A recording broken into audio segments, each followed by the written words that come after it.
WEZE the word. And the other side, it's up for all of them. It don't matter if you Diddy or whoever you is. Hey, everybody get exposed. Pray for all my foes, but it's the nail roll. Hey, these rappers gon' sell they soul. I don't care if they hate me. This the life I chose. Jay-Z mocking Christ with his new movie. One day. Good morning. Good morning welcome to the Amazing Grace Sports Network. 9 a.m. WEZE AM 590. The Word. All right. Well, last time we saw you, the Patriots still had a head coach. His name was Rd1. We'll move on down the line on that, but everything's changed. The Patriots lost that last game. And last time we saw you, we talked to you, Patriots had the number 1 draft pick. It's clutched in their hand, ready to rock and roll. They had it, and that's all gone too. How different things were a week ago. My, how time changes. My, just moves on. Well, We've been upset for the whole year about them not winning. They win a game at the wrong time. Then they win a game when they're not. And you know what? We're just going to discuss that. So we'll get to that. Go ahead. Today, I need to say a prayer before we get into today in history. And I'm not even going to look at that. Today, I wanted to talk about knocking at the door, which means if you knock at the door, Jesus will answer. If you ask for something in his name, he will deliver. But you have to knock on the door. You have to knock and ask. You can't just have it in your heart. You just can't think about it. You really have to say, hey, help me with this or help me to get this. And if it's morally right and it's one of the 7 virtues, heavenly virtues, it will be delivered to you. And from what I can tell you, it involves a change in yourself, and that change will happen. So if you want something in life, don't think small. Think big and ask for it. Knock on the door and ask, and it shall be given to you. Amen. So, Clay, we've got a caller on the line all ready to go. Okay, let's go. I think people are hearing that we're talking about Rod Mayo being fired. They're excited. Patrick from Quincy, I think a first-time caller here. Patrick, good morning. Welcome into the program. Welcome. Good morning. Great to speak with you guys. Great show. I'm a big fan. Oh, thank you. I mean, that move had to be made, Rod Mayo. I mean, he had to go. It's not even necessarily his fault. I mean, he definitely lost control of the room and everything like that. But look at the position he was put in. But, like I said, they really had no choice but to make the move given where things were right now. But I don't know what we expected. Did we really expect to have any better of a season than we had this year? I mean, maybe a little bit better. A little bit better, yeah. I mean, there were predictions that they might win 5. Yeah. I mean, they were close. They were close. And, honestly, if Drake May had started those first 5 weeks when Jacoby Brissett was there, if he, didn't get the concussion that he had, maybe we would have had 5. I don't know. But either way, I mean, that's unacceptable around here. And, we definitely got to turn this around. It would have been nice to have the first overall pick, but yes, we can't have any good things around here anymore. So I guess we'll settle for number 4, or trade it for other picks and see what happens there. But this has just got to turn around, and hopefully we can get Mike Vrabel or a big name like that. It definitely starts there. And we were talking about that off the air, that we wanted Mike Vrabel. As a matter of fact, I said I wanted Mike Vrabel now. They should have never let the guy walk out the door. They should have gave him an offer he can't refuse and got him in here as quickly as possible. Right. Yeah, no, 100%. Honestly, I think Robert Kraft is one of the more overrated owners in the league. He's, look at every decision he's made for the last few years. He's butchered everything. And, it's easy to look good when you have the greatest quarterback of all time here for with the greatest coach, with one of the greatest coaches of all time working together. Yeah, exactly. But yeah, no, I also wanted to talk about the Bruins if I could quickly. Sure. Just squeeze it in there. Go ahead. In there. Appreciate it. Yeah, no, this team is a disaster, and I don't know if you guys heard about the latest controversies surrounding this team. Brad Marchand, David Pastrnak, and apparently a report from Rich Keefe saying that Pastrnak has refused to play on a line with Brad Marchand because of Marchand's criticism toward his play. Wow. And they both came out and denied it. it sounds like it's a made-up report from a guy who's just desperate for ratings. I mean, it's no wonder their ratings are garbage, and your show's blowing them out of the water. Well, thank you. Yeah. And other shows. But, yeah, no, I mean, he's just a guy looking for ratings. I don't believe the report, but I will say this.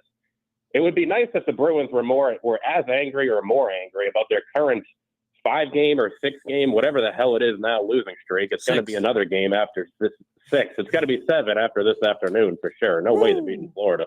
It would be nice if they were as angry about their current losing streak and their play really for the entire year as they were about that report. Maybe their priorities are in the wrong direction, and if they fix them, maybe they can actually turn the season around. But I have my doubts. This team's an absolute disaster. I mean, I'm looking at the stats from the team right now. David Pastrnak only has 17 goals. That's it. I mean, this is a guy who's usually averaging between 50 to 60 a year. He's only on pace for being in the low 30s at this point, and he's your leading goal scorer. And you got Johnny Brazeau, who's number 3 on the team. Yeah. I mean, and I'm sorry if Johnny Brazeau's. I mean, he's a great player. Don't get me wrong. I love watching him. But if he's your 3rd guy on the team, then you're not going anywhere. Right. And looking at the standings right now, people think the Bruins are the number 1 wild card. No, they're not. When you factor the games in hand, they could be as bad as number 9 in the wild card standings. Really, the only teams they're better than, if you do the math, are Philly and Buffalo. Mm-hmm. That's it. Montreal, 8-2 in their last 10, 3 wins in a row. Wow, I mean, they're Montreal. Even Ottawa, even the lowly Columbus Blue Jackets, I mean, they're better than you. This team's a disaster. Speaking of firing, I think the Bruins need to fire Joe Sacco. They need to honestly, they just hired him. I don't think they're going to fire him, Patrick. I mean, not fire him, you can't fire. You can't fire 2 head coaches in a matter of months. Yes, they can. Well, I mean, there's no rule about it, but there's no rule. Now, the person that should be fired is Don Sweeney, and you know, 100%. But let me tell you, they should not remove the interim tag. Well, okay, we'll see what happens. But you're right; they've lost 6 games in a row. They are in Florida today, and it's going to be It's going to be number 7. The report, though, about Pastrnak and Marchand, it was very interesting to hear about it, and they both came out and denied it that they are best of friends, and that Yeah, but that guy just needs this is to be exactly right. And when you start to lose 6 games, you start to hear this crap. But it's the Bruins have not won 1 game yet in 2025, calendar year 2025, and it started to seem like they were going to turn a corner when Jim Montgomery was fired. They brought in Joe Sacco. The Bruins team actually looked pretty good, and they started to play a little bit better together. And then they started to fall off the rails here in the past 6 games or so, and we're seeing that even 3-6 in their last 10. It's not been good, and I don't know. Well, I don't know. That looks like a situation that is going to happen. And Jeremy Swayman again not playing from what he is poor Jeremy. Being paid for. Jeremy, they're going to blame it all on you. Yeah, Patrick, anything else? No, that's about it. I just want to say, great show. Like I said, I'm a big fan, and I'll be listening. All right, thanks, Patrick. Thanks, Patrick, would you call anytime? All right, thank you. Absolutely. See you guys. Thanks. Fantastic. Well, that covers our Bruins talk early. Yeah, but he's right. Yeah, 6 games in a row they dropped. Not good. Not good. Okay, let's do it today in history. Let's get that out the way. Go ahead. Bada boom. Today in history. Today in history. Lamont Clark, 1960. Lamont Clark set the professional boxing record of 44 consecutive knockouts from January 1958 to January 1960. That's in 2 years. During that span, Clark on 5 occasions fought 2 guys a night. 5 times. 5 times he had two fights in a night. One time he had 3 fights in a night, and another time he had 6 fights in a night. Okay. After recording his 44th KO, Clark took 3 months off. And then he came back and lost. And I think that was the reason why he lost. Too much inactivity. He had 3 months off and he lost.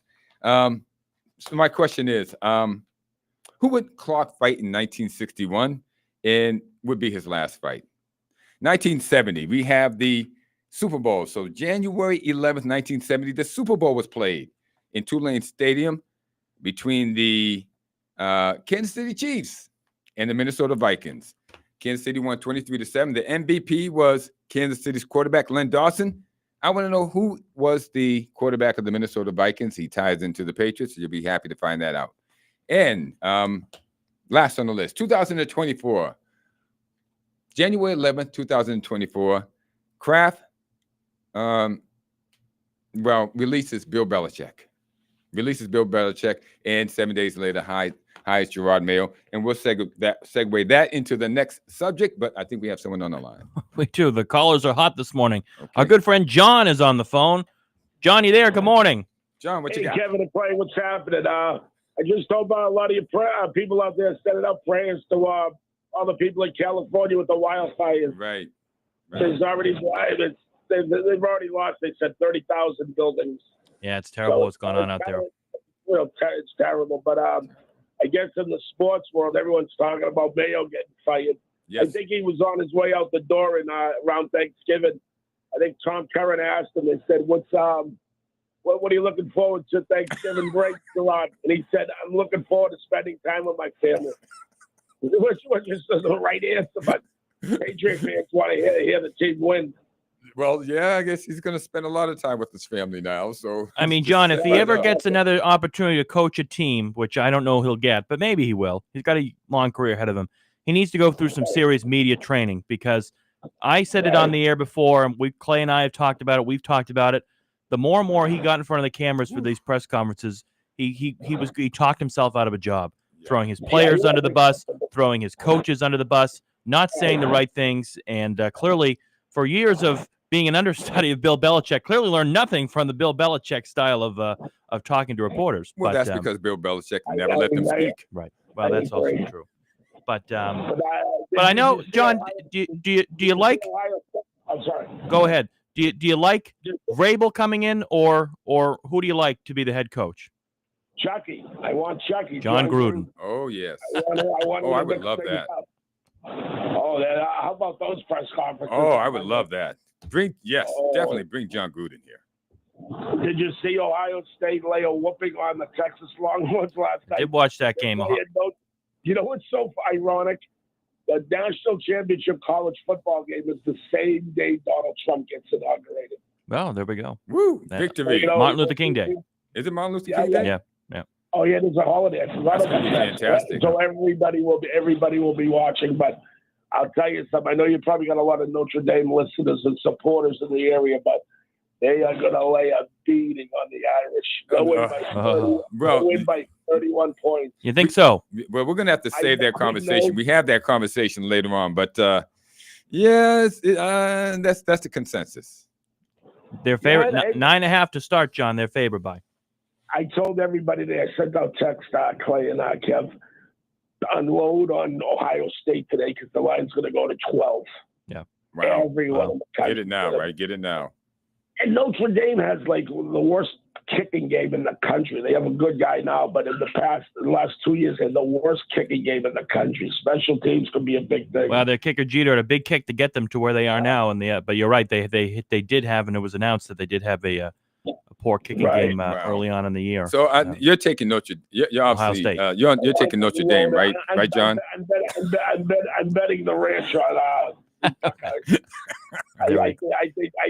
think they're as simple as a pimple. There we go. There we go. Hey, John, Clay went to the Wasabi Bowl. Yes, I did. Against at Fenway. I was there for a while. John, I looked for you, but I couldn't find you. I actually walked around Fenway, looked for you, but I couldn't find you. Yeah. You'll see me opening day with belts on outside Fenway. So what do you got on the agenda today? Well, I meant to tell you guys. I know the old Tigers pitcher Denny McClain. Yeah, I've known him for about 10 years. Last major league pitcher to win 30 games. Right. Anytime you want him on here, as long as you throw him a dinner coupon or something, because he doesn't like to do anything for free. All right, we got that. Hey, Kev, get this guy. You got his number. Listen, we're gonna have Denny McClain on here as soon as possible. John, you can be I would our. like to talk about that 1968 season. You can be our official producer. You can be our. Yeah. Hey, I can't do it today, but I'll call it Monday and I'll give you the number. All right, okay. Thanks, John. All the best to you, as always. All right, guys. Take care. Bye-bye. Take it easy. Bye-bye. Take care. Stay warm. Whew, I think John is going to be our official fired up guest booker here on the show. Up. Yeah, there we go. Two great calls to start. But let's talk about the Patriots, and we'll get right to them. Clay, you can start, and we'll get into it because I know you got a lot of thoughts on this. Okay, number one, I want to think about this, but how does the hiring of Gerard Mayo look 1 year later? To me, it looks like, well, it looks like crap. Mayo, in his first interview, which was January 17th of last year, here's what they said about him. Mayo was comfortable and in command in his first press conference as head coach. And the theme that continually came out of him was that he was going to be a teacher. And he affirmed that today's athlete needs to first know they are cared about before fully investing themselves. Really? That's my comment. Really? But anyway, let me get back to it. Said Mayo, this has been a dream of mine. I would say I am a huge believer in developing people, whether it's on the football field or whether it's off the football field. In the media world and business, my calling is to be a teacher and develop people and help them to see pretty much what they don't want to see, but what they need to see. And he also said, you better believe being the first black head coach here in New England means a lot, end quote. And really the last two, 3 sentences were quotes. So that wasn't the only quote, but that immediately, okay, we just have the situation with Notre Dame one, and they asked him about being a black head coach. And I'm black. I don't know. Am I the first black sportscaster here on W? It doesn't matter. What matters is that I put out a good product and people want to listen. It matters that I give people what they need, or Kevin develops. I'm not his teacher, but Kevin's developing. Anyway, it matters being a leader, Gerard. Being a leader. Leader. Not this kumbaya crap that you have 29 coaches. I know you didn't hire them, but come on. Somebody's got to take the lead, and that's what I want to happen with the next coach. I want the next coach to come in and take the lead, not worried about being Italian, not worried about being Polish, not worried about being Puerto Rican. I want him to come in and take the lead and be a leader of men in that locker room. And that's what I thought about that. Number 2, and he's going to take it. I want to ask you a question, Ken. Are the Patriots in better shape now than they were this time last year? Well, I'm inclined to say no. Anytime you fire a head coach, things aren't good. But I would be inclined to say yes. I think, for starters, last year when Belichick was fired, or parted ways, however we want to call it, was fired. Amiable. Yeah, was fired. Public. Yeah, that's what they say. I'd love to know what happened behind the scenes. But anyway, we didn't know what the quarterback situation was going to be. We didn't know who was going to come in to lead the ship. Nope. I think we have a clear understanding now what's going to happen. We have a quarterback of the future. There's no doubt about that. Drake May. And, our friend John just said he'd bet the ranch on Ohio State beating Notre Dame. I'd bet the ranch on Mike Vrabel becoming the next head coach of the New England Patriots. Yeah. I mean, I think it's clear to me that Vrabel is the person that Robert Kraft wants, the person that fits the Patriot way, has played here before.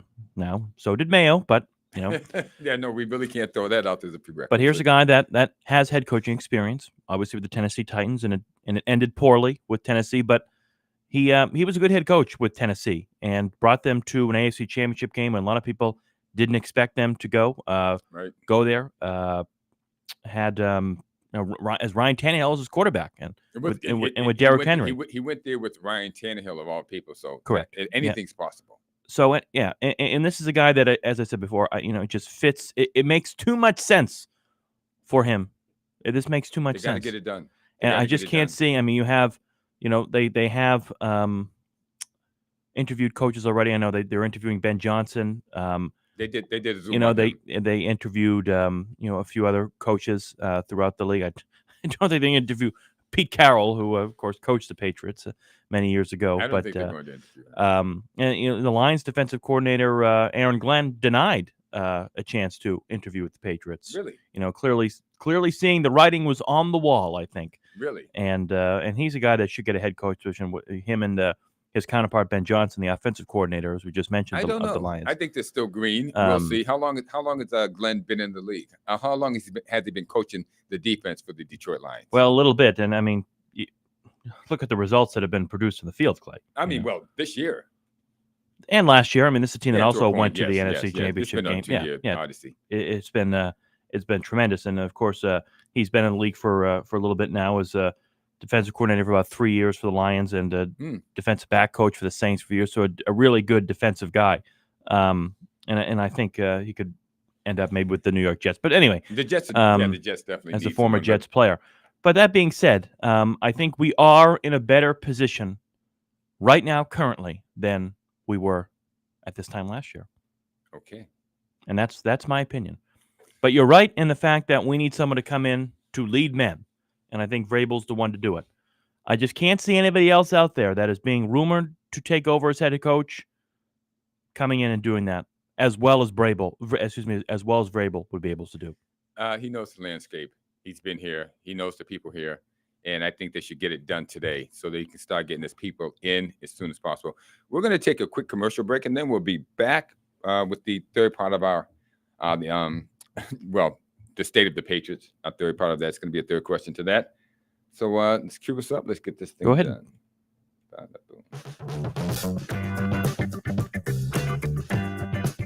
Are you feeling a little achy or sore from the cold weather? Then take a visit to Dylan's Russian Steam Bath. At Dylan's Dry Sauna or Wet Steam Room, you can de-stress, detox, and unwind in style. Plenty of showers are available. A small snack bar, large screen televisions, and comfortable chairs to cool off in during your visit. A variety of oil massages are also available. They have 2 convenient locations, one in Chelsea, the other in Quincy. Go online or call 617-549-3484 for operating times or for more information. That is 617-549-3484. Dylan's Russian Steam Baths, where heat, steam, and water have a therapeutic effect. How about that funky music? Huh? How about that? Okay, the third part of the question. Let me see what I have here.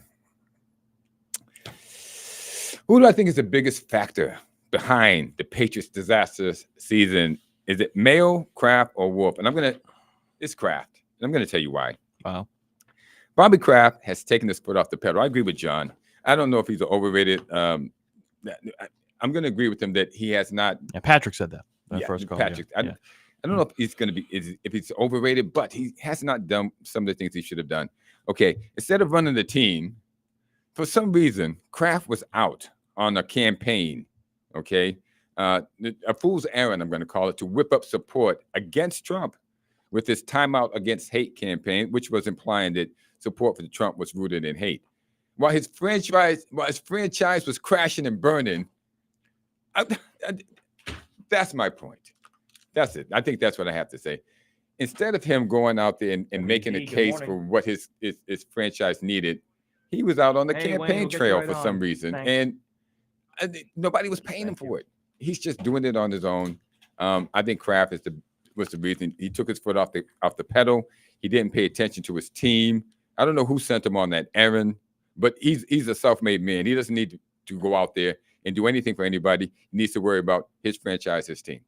I agree with you on Kraft. I'll talk about that in a minute, but we have Wayne on the phone. Wayne, good morning. Welcome on into the show. Kevin, Clay, good morning. I just want to say congratulations to the USA men's hockey junior worlds for winning the gold. This is fantastic. And hopefully we can do a three-peat. Let's hope so. Great day for USA Hockey and for the great talent that the United States continues to produce Wayne, you're unbelievable. In professional hockey. Oh, gosh. Well, yeah, okay. Go ahead, Wayne. Go ahead. Yeah, and again, congratulations to Ryan Leonard for getting the MVP. And there were so many hard choices. Anyone on that team should have been an MVP, but Ryan Leonard really did deserve that MVP. Yeah, no doubt. No doubt. Fantastic. And again, the thing with Mayo, I think his press conference when they introduced him as a head coach was already off the rail with all that young thunder nonsense he was calling Mr. Kraft. It was already off the rails, but they gave him an opportunity, and he flubbed it. I think this, we could say that. He really, he really flubbed it though, Wayne, by winning that last game. Everybody in the system knew he had to lose that game. He was the only one who didn't get the memo. Everyone knew you had to lose that last game. But he went for some reason. He should have put in Jacoby Brissett and lost the game. But no, He put in a guy who wanted to prove himself, Joe Milton, who is going to go out there and gunsling and try to win. Gosh. I mean, that alone kind of removes you from. You should not be the head coach of this team if you don't know that you're supposed to lose that game. But again, we shouldn't even be talking about draft picks, playing for draft picks. For over 20 years, we've been running things around here. And you're right, Mr. Kraft did drop the ball on restocking the pawn and such like that. But you need to open up the purse and spend the money and get talented players here. I agree. No doubt about it. No doubt about it at all. We've said it all year about the lack of talent, and what we like to see with Drake May is some folks surrounding him that can win some more games. Somebody who can catch a ball. Sure. Somebody who can hold on to a ball. Wayne, Sure. are you on the Mike Vrabel train as much as we are to be the next head coach? I'm not certain about that. Again, everybody talking about moving away from Bill Belichick's system. I know he's not a Bill Belichick system guy, but I don't know. I think we need new fresh blood. John Gruden? I I mean, don't know. It seems like if we can yeah. if we can keep him off of his emails. Yeah, that's for sure. You seem like a Ben Johnson guy type of guy to me, Wayne. Maybe to come in fresh blood. I think for sure. I think so. We That's need to, so definitely put me in that category. There's no wrong answer here. Yeah. There's no wrong answer between the Gruden, Vrabel, Johnson. There's no wrong answer. Probably can throw the guy that he mentioned, Aaron Glenn, he's probably not a wrong answer either. But you need to get these guys in here early. Brian Flores, is that a wrong answer? Oh no, not Brian. No, don't bring Brian Flores in here. No, you'll never know what that guy's going to do. But I think it all starts with Mr. Kraft opening up the checkbook and go and get proven talent. No doubt. And let's restock it and let's go from there. It starts with the finances. Now, Wayne, you have to pay people to come here. Patriots have the number 4 pick. Offensive line, wide receiver. What do you think they should do with it? Oh gosh. Or trade it? Definitely offensive line. You need to protect. You need to protect your quarterback. And just again, we can always pick up some disgruntled wide receivers who want to change the scenery. And let's go about it. Tyreek Hill. They're divas anyway. Absolutely, but you need to be able to protect Drake May. You got to. No doubt. Yes. All right, Make a Wayne. big difference. Thank you so much. We'll see what happens, and we'll see what. He hung up. There we go. He That hung was a up? quick one. All right. Nobody is called in on the who was the quarterback of the Vikings in 1970 when they lost to Kansas City Chiefs, or who did Lamar Clark lose to in his last fight in 1961? Those questions are still out there. You have your choice of collage. You have your choice of water bottles, mugs, T-shirts. Let us know if you have any of those answers. Who did Lamar Clark lose his last and final bout to after his 44 consecutive knockouts? Come on, that's a lot of knockouts. It certainly is, yeah. Knockouts. Yeah, that's not bad. That's pretty darn good. Clay, a couple more points here in the Patriots, then we'll move on. And I also want to talk quickly about the other coaches that were fired throughout the league as well. And we'll talk about the wild card playoffs coming up starting later on today. Yes. What did you make of Robert Kraft's press conference announcing Gerard Mayo being fired, and the fact that I don't want to say it was an emotional press conference, but you could tell with Robert Kraft that he, unless he's a professional actor, genuinely felt bad for the situation that he says he put Gerard Mayo in, and that it was my fault. Gerard wasn't ready. Basically shouldn't have hired him, but he's a good guy. He's contributed to the Patriot way on and off the field as both a coach and a player. The Patriots drafted, and he's been in the Patriot system his entire career. Didn't play for another team. He's been with the Patriots 14 years. For the past, more than a decade as both a player and coach. And, Robert Kraft expressing that he felt badly and that if there's anybody to blame, it's Robert Kraft. What did you make of that? Well, I think it's Robert Kraft, but not for the emotional part. He just made a bad decision. He's taking his foot off the gas. He's relying on situations that don't involve leadership, and he has to show the leadership and go after a guy who's a leader, not worry about the rest of this fluff that's been laid around here. I'm a teacher. These guys have to you have to fully invest in them before they're really ready to fully invest in the team. And you must be kidding me. Who's writing this? Robin Glazer? Bobby? I mean, this is, we don't want fluff. We want leaders of men. So I think Kraft needs to. I think he realizes he's made a mistake. I hope he's taking a step in the right direction. What do you think about it? How do you feel about this press conference that he made? No, I mean, I agree. I think, if anything, you oftentimes don't see owners taking responsibility. Oftentimes when owners fire head coaches after a poor season, it's very defensive. We saw, I think it was a couple years ago when the 49ers disastrous season, they fired Chip Kelly, and the owner of the 49ers, Jed York, was very defensive about saying, this is my team, I have the right to do this. Owners oftentimes are very defensive and think they know everything. And I think Robert Kraft did the right thing. He admitted he was wrong, and it was wrong. It was a very poor decision.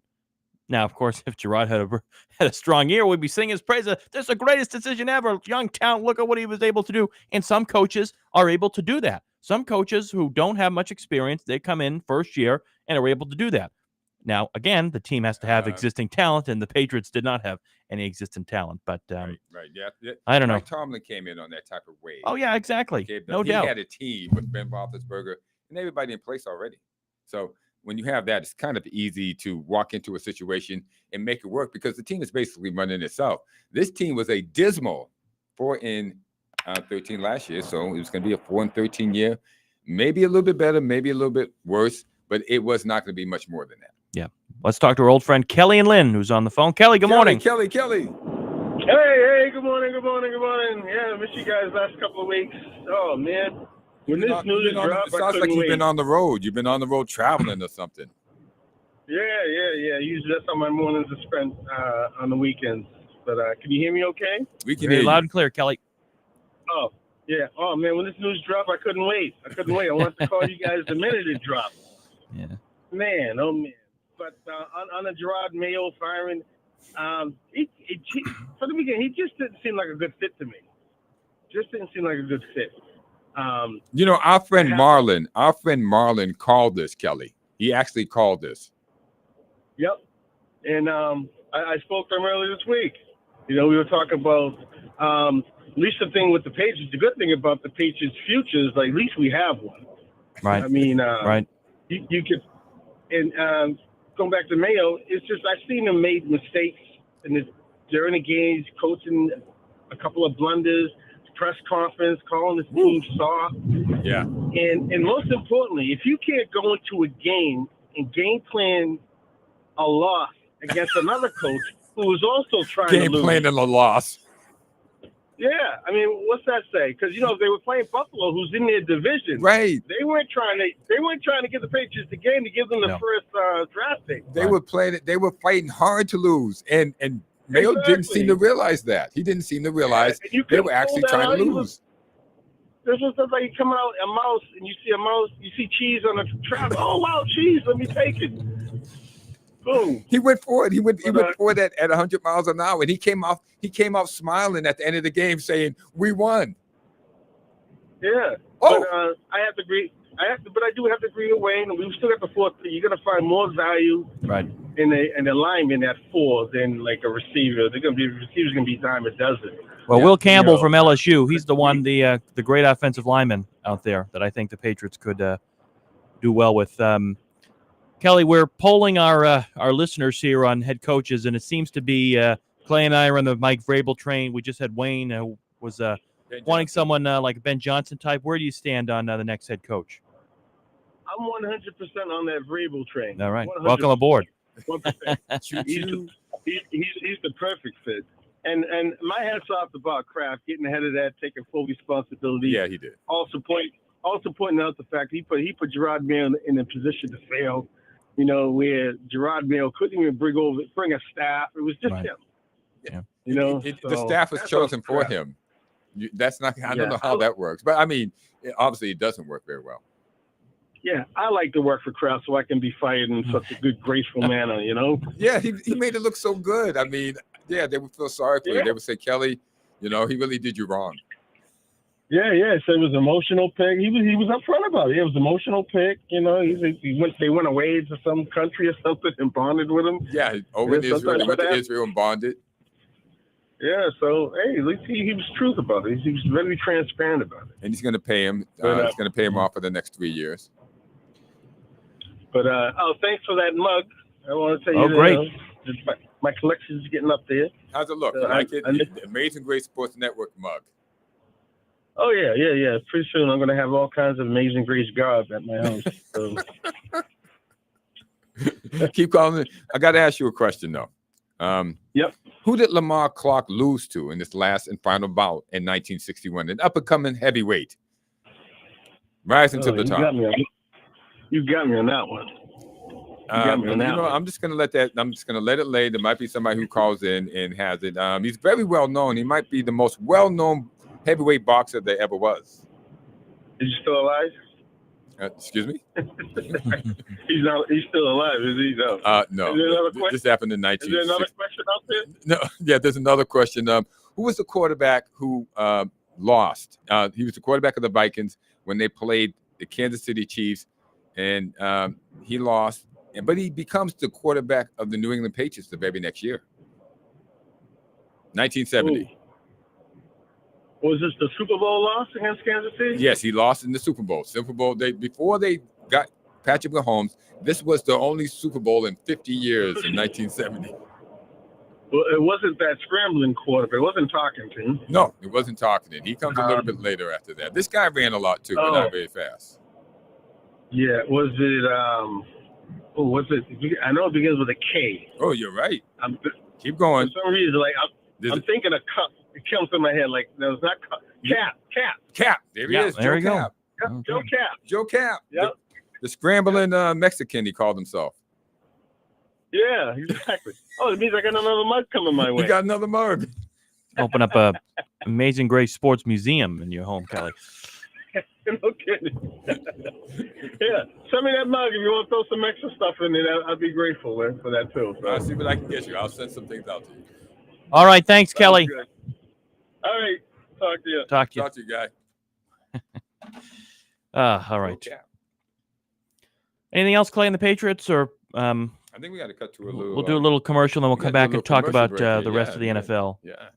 Let me find the right. We got to pay these bills.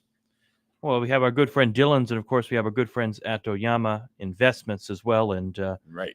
I often say on the radio, Clay, it's our listeners that keep us on the air, but more importantly, and I would say equally as important, is our great sponsors as well. And if you're looking for a smart investment, if you're searching for a place to call home, well, welcome to our good friends at Oyama Investments, where your dreams find a foundation. They're more than just real estate. They are your trusted partner in building a secure future. Whether you're investing in a property that'll grow with you, purchasing a dream home, make the process easy. Thank you. Nice music. Transparent and rewarding. They specialize in finding properties that align perfectly with your goals. Imagine owning a piece of the future, whether it be a luxury apartment, a commercial space, or a family home in the perfect neighborhood. And if you're new to the real estate investment market, well, don't worry. They're every step of the way helping you make informed choices with confidence. Those real estate prices rising, and hope they come down soon. But for now, there's never been a better time to invest. Ready to see your dreams come to life? Visit OyamaInvestments.com. Give them a ring, 617-221-8881. Today, where your dreams become a reality. That's your good friends at Oyama Investments. There we go. There we go. That was really surprising. Kelly knew that. Joe Cap. Yeah, the callers have been great today. They've been fantastic. And if you'd like to join us, 844-249-5247. We have to remember to say that. 844-249-5247. 844-249-5247. And you can also tune in on live from WEZE. Right. Just correct. Right on either on the radio or online, streaming us, and on YouTube as well. Right. So just go right there and you can just. There we go. So let's talk about quickly some of the other coaches that were fired. Doug Peterson. Yes. Well, that was who you've been championed to have fired. Well, listen, I have nothing. Listen, I got nothing against Doug Peterson, but the way you should do. I just call it like it is, Clay. I call it like it is, and unfortunately, it's just the Doug Peterson experiment didn't work out in Jacksonville. They didn't the first year when they brought them to the playoffs. They should have went last year, but this year was a disaster. Trevor Lawrence, even when he was in there, things weren't clicking, and it was clear to me that the Jaguars had to move on. After owner Shad Khan said this was the best team that the Jaguars have ever assembled. Wow. And clearly, after finishing the year 4-13, not so much. So they're in search for a new head coach, and we'll see what happens to Doug Peterson. And I expect a younger type offensive coordinator, a Ben Johnson type. Liam Cohen, who has been rumored that he's the offensive coordinator of the Tampa Bay Buccaneers, and a few other guys that are out there that are going to try to come in and still develop Trevor Lawrence. And I think there's still an opportunity for that. Clay, you don't believe that Trevr Lawrence is? I think he's damaged goods by now. Okay, well, he certainly is injury prone. There's no doubt about it. Well, you start a guy his first. We're not going to get into this again, but data shows you should not start a guy in his first year if you can help it. You're setting them up for failure. But these teams keep doing it as if they expect a different result. Right. And Caleb Williams is going to be another situation, just like the guy down there, C.J. Stroud, looks like another situation, just like the guy. In Indianapolis, looks like you start Anthony these guys Richardson, too early. Yeah, and so you got to take your time with them. They're not then you don't take a high school quarterback and make him your college starter. Right. Okay, you don't do that. Why are you taking a guy who's coming out of college and make him your NFL starter? Think. You don't have to be a teacher to figure this one out. Right. Well, we'll talk about C.J. Stroud and the Houston Texans a little bit as they take on the L.A. Chargers today in the first wild card game. Doug Peterson, of course, the surprising move. Well, the Bears, of course, fired Matt Eberflus earlier this year, and along with, of course, that being open, and the Jets head coach position is open as well. Definitely open. But in a surprising move out west in Vegas, yeah, that I think caught a lot of people by surprise, including some of the analysts who said that Antonio Pierce was going to be safe and would be back for year 2. Not so much. Gone. Antonio Pierce fired as head coach of the Las Vegas Raiders after his first official year as head coach. Of course, he took over as the interim coach last year when Josh McDaniels was fired. And, of course, McDaniels came in after John Gruden was fired. And, the first couple of seasons in Vegas have not been so good for the Raiders. And Tom Telesco, after surviving a couple of days after Pierce was fired, he was fired as well. I'm going to tell you guys the real reason why Kevin brought this up, because he believes Tom Brady wants Bill Belichick in there. No, I didn't. That's not the main reason. There was a report that stated that Brady has reached out to Belichick, and I think it makes sense. Now, there is a $10 million buyout if Belichick leaves UNC before, I think it was June of 2025, so June of this year. I don't see it. I mean, I think Bill Belichick is content on staying at UNC. I think he's ready to recruit. I think he's ready to put his mark on the college football world. You know, I think I'd be surprised if he took the job and was offered it by the Vegas Raiders. I think we could see Ben Johnson going there. I think we could see an offensive guy. I think they need to draft a quarterback. But again, Vegas is a position where, Clay, for most of the year, they had the number 1 pick. And then the last 2-3 games of the year, they started winning. They had won on a 2-game winning streak, and now finishing the year at 4-13, they get a draft pick that I think they're going to lose out on Cam Ward and Shadur Sanders with 2 teams, the Browns and the Titans, who desperately need quarterbacks as well. Well, I don't think that's going to be a big loss. I don't see Shadur Sanders being much of a NFL quarterback. He's too short, very small, but we'll see. I've been wrong about other things, but let's just move forward with this. But you mentioned Brady, and I gotta say something, because I'm not a conspiracy person, but I call him like it is. And Brady's a limited owner, and I follow the reports that state that Tom Brady is very involved in the process of bringing in now not just a new head coach, but a new general manager after firing both Antonio Pierce and Tom Telesco. Right. So I wouldn't be surprised if Tom Brady puts his mark, and he's going to, on the Raiders. And whether that's a coach that has connections with the Patriots, we'll see, or even with Tampa Bay Buccaneers as well. I don't know, but I think you need an offensive guy in there that is going to come in, develop a quarterback, and I don't think the Raiders are going to be anything for the next couple of years, but we'll see. But Tom Brady clearly, as limited owner, that is he's a limited owner of the Vegas Raiders. We'll see what happens. I'd like to see it happen. And then I would like to see see Belichick in Vegas. I really would. I'd like to see it happen. And then we got 2 openings too. We got the Bears and the New York Jets. And you know who wants to come back and coach the New York Jets, Clay? How about Pete Carroll? Well, Pete Carroll wants to come back and coach, whether it's the Jets or whether it's Chicago Bears. Rex Ryan believes he is the most qualified person to come back and coach the New York Jets. Well, that's great. And we're going to have to move on from Rex Ryan because we have some picks. He doesn't want to talk about Rex Ryan. No, that's fine. No, Rex Ryan's going to take up too much time. I mean, he likes feet. Isn't he the guy who likes feet? Yeah. So I think he's the guy who likes. Anyway, last week. How did you do, Kevin? I don't know. I did terrible. I'm looking at 1, 2, 3, 4, I think I 5 did okay. losses. I mean, again, I don't know why we spent so much time on the picks last week because some of these games Yeah. they meant absolutely nothing. They meant absolutely nothing. And that was a point of contention on the show last week, but that's okay. Just throw it away. Throw it away. I think I had about 4 losses. I mean, again, there were a couple of upsets. The Bears did beat the Packers, which hurt the Packers actually in seeding. Now the Packers, instead of going to face, they would have faced Tampa Bay. Now they have to go and play Philly, who I think is going to beat up on Green Bay That's tomorrow. going to segue into our playoff. Yeah, and some other things. Not so much. There wasn't really much upsets. I mean, Denver won; they got in. Cincinnati also won as well. And boy, Cincinnati Bengals. So close. They only had one or two more wins. Cincinnati Bengals would have been in this, and they were the hottest team in the season to finish off the year.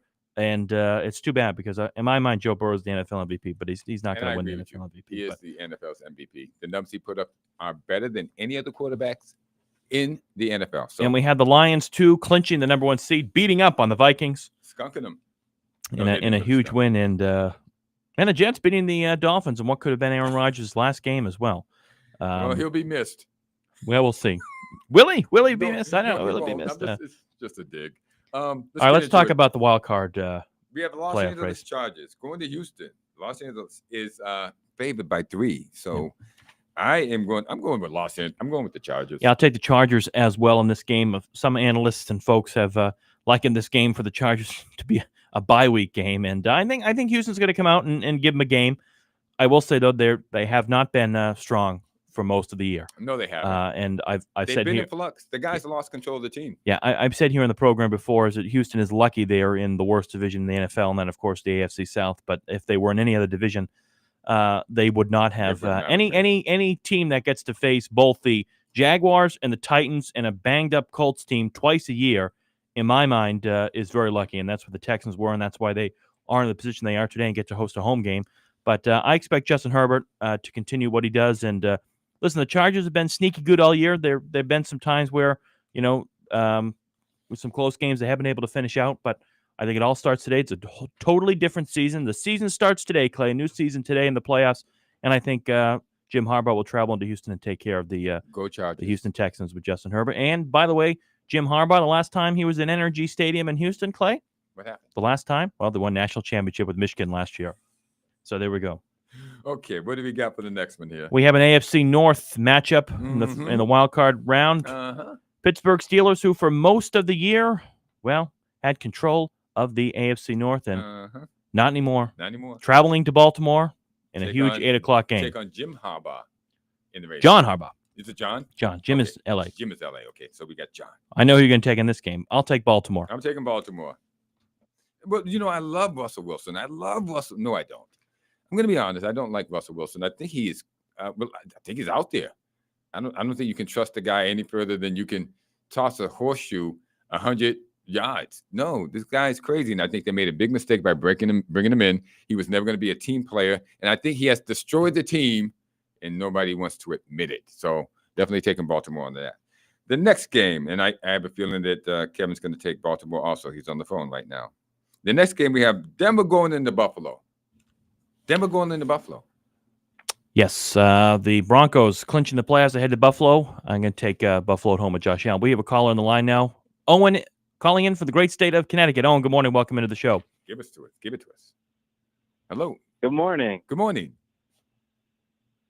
Yeah, I can't believe this Gerard Mayo firing. Like the first black head coach of the Patriots, and they canned him 30 minutes after the game. It's just the racism is unreal. Oh gosh, they should have never hired him in the first place. The guy is just inexperienced. He's terrible. It has nothing to do with race. It has everything to do with, what it really had to do with. He didn't have the wherewithal to lose that last game. Everybody else knew you had to lose that last game, except for Gerard Mayo. He deserved to be fired on that alone. 30 minutes after the game? They should have fired him before the game. Why did they hire him then? That's a good question. Maybe it has some diversity, equity, and inclusion part in it. But I think everyone knows he was inexperienced. They knew he was inexperienced. There was really no reason to hire. And I'm going to tell you, you can't have a coach come in and change such a drastic program that was that garbage from the slop Belichick and Brady left behind and think a year is going to do the trick. Brady had been gone 4 years. I don't know how you factor Brady into the equation. As a matter of fact, Belichick has showed him the door 4 or 5 years ago. I think it was 2019 that they showed him the door. We're talking about 2024, 5 years later. And actually, the funny thing is, Gerard Mayo was part of this whole mess. He was assistant defensive coach of this whole mess. So, yeah, you're right. I don't know why they even hired him. Much of a say. I'm just saying. So, Owen, in your mind, Gerard Mayo, would you, if you were in charge, you give him another year? I think you need to at least let him see it through for 3 years, probably, honestly. Oh, gosh. Definitely another year, but 3 years. A head coach cannot just turn slop like water into wine. I get it. I understand that argument. Who do you like to be the next head coach of the team? I don't know, honestly. Okay. I don't think. Yeah, I haven't thought too clear on that, but I didn't like the 30-minute firing and only giving him a year. I thought that was outrageous. And I still getting paid. Can we really complain? Color and being in New England had something to do with it. You think what in New England had something to do with it? His skin color and being in New England, because up north. if that was the case, he would have never got hired, Owen. So you got to throw that. You got to throw that out the door. I mean, I don't know where your thinking is when you think racism has something. Okay, if we turn it around, we'd have to say that his skin color has something to do with him getting hired. He should have never been hired. Look at the disparity in the NFL of the white coaches to the black coaches. There's barely any black head coaches in the league. That doesn't mean hire Gerard Mayo. That's not a reason to hire him. Okay. You need somebody who's competent, somebody who can do the job. Why don't they go hire somebody from Pongo, Papua New Guinea, just because we don't have enough Papua New Guinea guys in here. All right, we're not going to get into the ideology here. We just don't have. I mean, that's not a reason to hire somebody. But all right, we have to move on. Okay. Owen, thanks for the call. Appreciate it. Yeah, have a good one. Thanks. Hey, listen, everybody got their opinion. Yeah, they sure do. And that's our job to facilitate that and take all the callers. So we appreciate a diversity of opinions here on the program. Yes, we do. But we do. All right, 3 minutes left to go here on the show. I want to talk about, you mentioned Denver, Buffalo, and I'm taking Denver. I apologize. You're going to take Denver in an upset. Denver. Really? Wow. Yeah. Okay. There we go. That was going to be it. I'm going to take the Buffalo Bills in this game. I think if this is the year for Josh Allen to do it, and if they don't do it, I'm not sure what to think. But Buffalo has proven themselves all year, and I think they'll take it. But watch out, Sean Payton's got, of course, playoff experience, That's and right. Bo Nix and the Denver Broncos. They've proven themselves throughout the year, and I'm going to take the move Bills. on now. All right, NFC game. Green Bay traveling to Philly. Jalen Hurts is back after the concussion. Jordan Love is going to play banged up as well. Maybe shouldn't have played in that last game of the year. Green Bay limping into the playoffs here. Give me Philly at home. Give me Philly. Yeah, that dirty city. I'm going to take Philly too. We have Washington going to Tampa Bay. I'm going to take the Commanders. Don't rub your head. This is not a hard decision. That's how you just can't say that about Philly. But anyway, Tampa Bay clinching the NFC South, back in the playoffs again.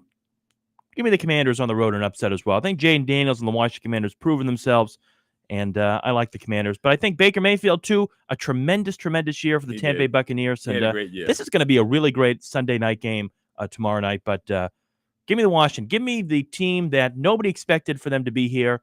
And I'm going to take them. Jaden Daniels in year one with Dan Quinn as the head coach. Tremendous. And give me the Commanders in a shootout in Tampa. I will not bet against Jaden Daniels. There we go. All right, final minute here. The Monday night game, a game that has been moved out of L.A. to Arizona due to the fires out there. The Vikings traveling to the L.A. Rams. Sam Darnold versus Matthew Stafford. In the L.A. Rams, winners of the NFC West. Of course, the Minnesota Vikings, 14-3. But I want to hear this. I want to hear this prediction. I'm going to go. Give me the Vikings on the road. I'm taking the Los Angeles Rams. So we go. differ on two games here. So somebody's okay. going to be a winner. Good. And somebody's going to be a loser. Better when we differ because it gives us more to talk about. But I think the Vikings all year they have proven themselves to be a team that, and I've been wary of them, but I think Sam Darnold again, regardless what happens in this game, is going to get paid a lot of money in the offseason, whether it's with the Vikings or another team. But wouldn't be surprised if the Rams sneak it out as well. They've surprised a lot of people this year out in the NFC West. Is stout. Yeah. They're going to give the Vikings a hard time. Right. So I believe the Rams are going to pull it out. We'll see what happens. those are our predictions. Don't bet your house on them, guys. Don't bet your house because you're not coming to live with us in case you lose. Final 10 seconds. We didn't even talk about the Celtics. And after last night, maybe that's a good thing. See you next week, everybody. Stay warm. Stay warm. Stay out the snow.